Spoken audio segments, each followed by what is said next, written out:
This video covers making dynamic scales and axes. The structure of this video is as follows. The goal: making dynamic scales, making dynamic axes, redraw function walkthrough, JavaScript console walkthrough, and the summary. Alright, let's get started. The goal. Let's take a close look at what we're going to be building in this video. This webpage has the D3 library imported from the D3.js.org website. We have opened the Chrome Developer Tools and are in the console section. We take the chart we made in the previous video and focus on the seconds. Here we see a bar chart that shows what seconds my system currently has for the time. If the seconds is even, then it colors the bar chart blue. If the second is odd, then it colors the bar chart green. Above the bar is the actual second that is being displayed by the chart. The y-axis is demarcated by the number of seconds. The x-axis has an ordinal scale that defines the bar as seconds. What this video will cover is what happens when we switch from seconds to milliseconds. 1 second is 1000 milliseconds, so we will have to change a few things on the fly. First, we will have to change the scaling function of the y-axis. Second, we will have to change the actual y-axis as it is drawn on the screen. Third, we will have to change the scaling function of the x-axis. Fourth, we will have to change the actual x-axis as it is drawn on the screen. Fifth, we will have to redraw the bar with the new scaling functions. Sixth, we will have to make sure the text label above the chart now reflects the data in the unit that we are using. By changing those things on the fly, what we are doing is making our scales and axes dynamic using dynamic data and the update data function. Additionally, we will use part of the D3 general update pattern in our update data function called redraw. Making dynamic scales. This is a normal D3 linear scale. We define the domain, which in this case goes from 0 to 59 seconds. We define the range as going from height to 0. This is done for the inversion of the y-axis. Finally, we use the D3 scale nice method to extend the domain so that it starts and ends on nice round values. This is particularly useful for making the y-axis as drawn on the screen look pretty. The linear scale is a linear relationship between the domain and the range. It can be expressed as a y equals mx plus b formula. In this case, the temp scale will take in the number 5 and return the number 50. When we think of a D3 linear scale, we are actually talking about an object and a function. The reason why it's important to think about it like an object is that we can use the setters and getters of the object. The setters and getters we are using here are the domain and range, which means that we can set and then later get the domain of the object, as well as set and then later get the range of the object. This is important because it means that we can easily redefine the domain of the scale object. We just call the method again with the new domain we want. In this case, the temp scale will take in the number 5 and return the number 5. It also means that we can easily redefine the range of the scale object. We just call the method again with the new range we want. In this case, the temp scale will take in the number 5 and return the number 5. We can define and redefine the range or domain as many times as we want. When we use the scale as a function, it will use the last defined range and domain. This is useful because in our update data function, we can redefine the domain and or range every time we run the function. This is how we will be able to make dynamic linear scales. This simple example shows that we can just pass a string to the redraw function and it will automatically redefine the temp scale for us. We can do the same thing with an ordinal scale. An ordinal scale also behaves like a function and an object. So we can go in and redefine the domain and or range of the ordinal scale as many times as we want and when we want to. This is how we can make dynamic ordinal scales as well. We can program a redraw function that redefines the scale, domain, or range according to some given rules. Making dynamic axes. In order to make an axis, you have to do two things. One, you have to define it and provide a scale and orientation. 2. You have to call the axis function you defined on a selection to apply it. When we change the scale of a chart or graph we are using, then we have to redefine the axis that used the old scale as well as redraw the axis that was using the old axis. So it turns into a 3-step process when we change the scale. In the bar chart example we are going to make, this process will need to happen to both the x-axis as well as the y-axis. Just like we can get and set the domain and range in the scale, with the d3.svg.axis, we can get and set the scale we are going to use. So to redefine the scale, we just have to pass in the new scale. Once the new scale is passed in, the axis will be using the new scaling function. Once we have redefined the new axis, we have to call it to apply it to the selection that contains the axis components. In this case, we are selecting the x-axis and all its child components. Then we call the new axis that has the new scale and apply it to the selection. This behaves in the exact same way as if we were doing it for the first time. To follow object constancy within the scale and to make it clear we are switching scales, we add a transition so that the visual axis will transition from the old axis to the new one. Note that we can do this with both the ordinal scales and linear scales. In the example we are covering, we will do both, with the ordinal scale representing the x-axis and the linear scale representing the y-axis. So in order to make the scales, axis, and visual axis dynamic based on the data that is coming in, we have to follow the procedure on the screen. For each new scale we are going to use, we have to go through a series of steps for each axis. Then, lastly, we have to use the new scale to draw the SVG rectangle and SVG text on the screen. Redraw function walkthrough. Because we just covered how to create the bar chart in the last video, this video will cover the new things that are important to just this video. The first thing that is important is that we will use a variable to remember what type of units we are using. That way, the redraw function can be called over and over again with this variable, and it will change its behavior based on what value the interval name variable has at the time of calling. Next, we define the data generation function. This function is passed a boolean that is true if the interval name we are using is seconds, or false if the interval name is not seconds. Based on this, the data generation function will return an array of one JSON object. The object has two keys, A, the time unit, and B, the time data. The time unit value is either seconds or milliseconds depending on the using seconds boolean. The time data value is either seconds or milliseconds. Remember, there are 1000 milliseconds in a second, so we just do a multiplication based on the using seconds boolean.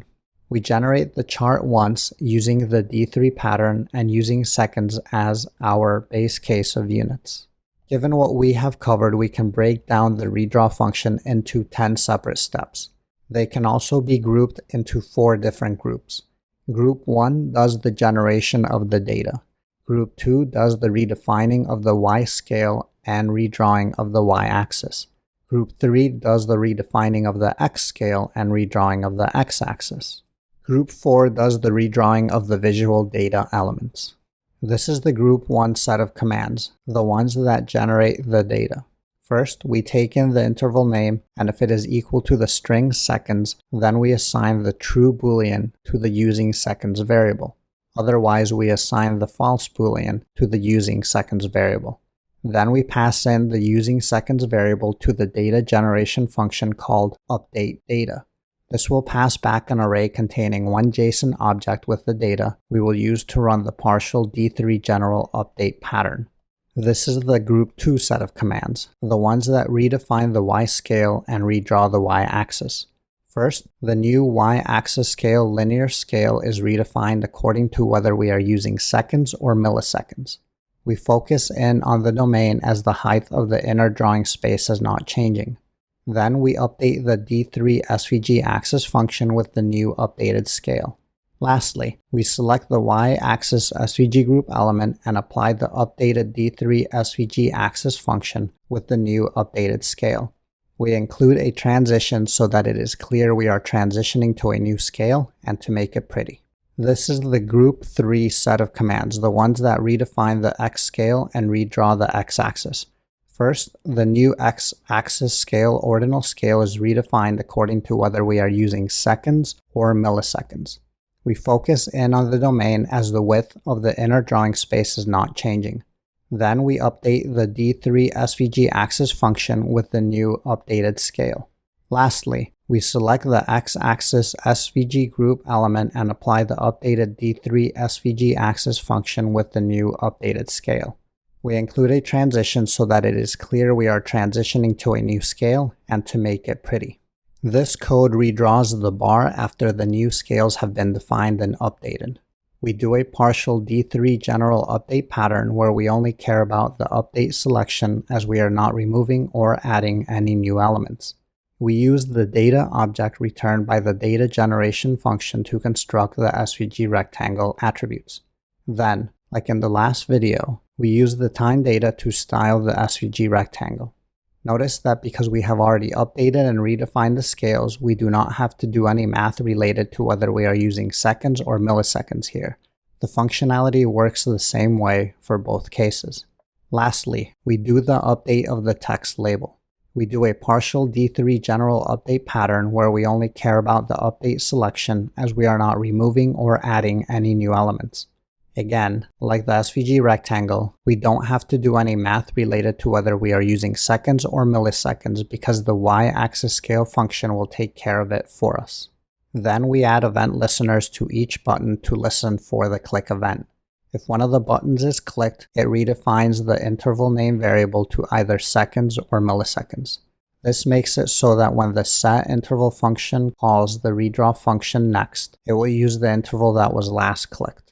Lastly, to continuously run the animation, we need to use the setInterval JavaScript command to have the redraw function execute once every second until we stop it. Alright, let's walk through building the code up in the JavaScript console and then set the animation moving. JavaScript console walkthrough. This web page has the D3 library imported from the D3.js.org website. We have opened the Chrome Developer Tools and are in the console section. We start by creating the seconds button. This is just a normal usage of D3 to add in an HTML element. Note that we don't add in any functionality. Later, with D3, we will add an event listener to it. Then we create the milliseconds button. Note on this button as well that no functionality was added in because we will add an event listener to it later. We add in an HTML break to separate the buttons from the SVG container. We define the interval variable as seconds to start off with. Then we define the data generation function. Then we define the SVG viewport, D3 margin convention, and the inner drawing space. Note, the three commands will run at the same time as we have covered them enough times that we don't have to go through them one by one. Next, we do the initial definitions of the x and y scaling functions, the x and y axis functions, and the drawing of the x and y axis. Again, we run the 6 commands at the same time as we have covered them many times before. Now we have our axes ready for the bar chart and the text label. We generate the data using the function updateData we defined before. Because we are starting out with seconds on the first go around, we pass the boolean true to the function. The function uses this to set the internal variable using seconds so that it will generate the correct data for the seconds. Next, we do the D3 pattern using the data we just generated to create the initial bar for the bar chart. Note that we are still using the original scaling functions. Finally, we do the D3 pattern using the data we generated to create the initial text label above the bar chart. Perfect. The bar chart and text label are all created.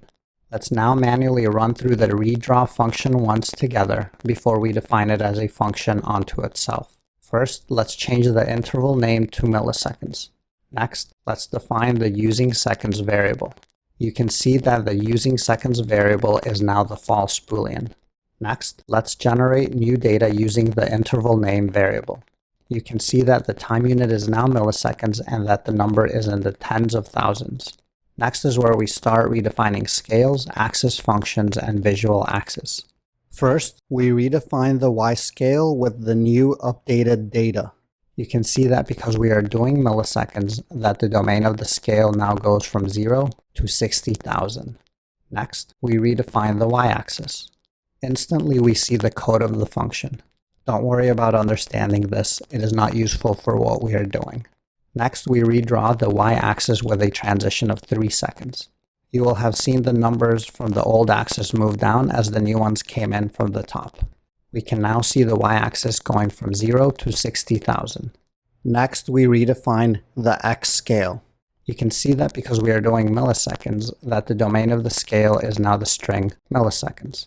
Next, we redefine the x-axis with the new updated scale. Again, you can ignore the results of the function. Then we redraw the x-axis with a transition of 3 seconds. We can see that the axis label is milliseconds instead of seconds. Next, we redraw the rectangle using the D3 general update pattern, though in this case we only care about the update selection. Because we are using updated scales and updated data, we don't have to specify anything about the units or whether we are using seconds or milliseconds. Lastly, we update the text label also using the D3 general update pattern. Fantastic. We now have the text label match the bar chart and the axis. Let's now define the redraw function so that it does everything we just did manually. We define the function and then run it with the string of seconds. You can see that it now automatically changes all the things for us. Next, we define the event listeners for both buttons. Let's press the milliseconds button and then check to see what the interval is. The interval name is milliseconds, so it worked correctly. Lastly, let's use the setInterval function to call the redraw function once a second. You can now see the bar chart updating once a second. Now, let's test pressing the 2 different HTML buttons. And with that, we have covered the basics of thinking about and making dynamic scales and axes through the use of the redraw function. The update data function redefines the scale, the axis function, and then redraws the visual axis in a way that makes it follow the data we are generating. This allows for greater control of creating dynamic data visualizations. The summary. This video covered the goal of this video, making dynamic scales, making dynamic axes, redraw function walkthrough, JavaScript console walkthrough, and the summary.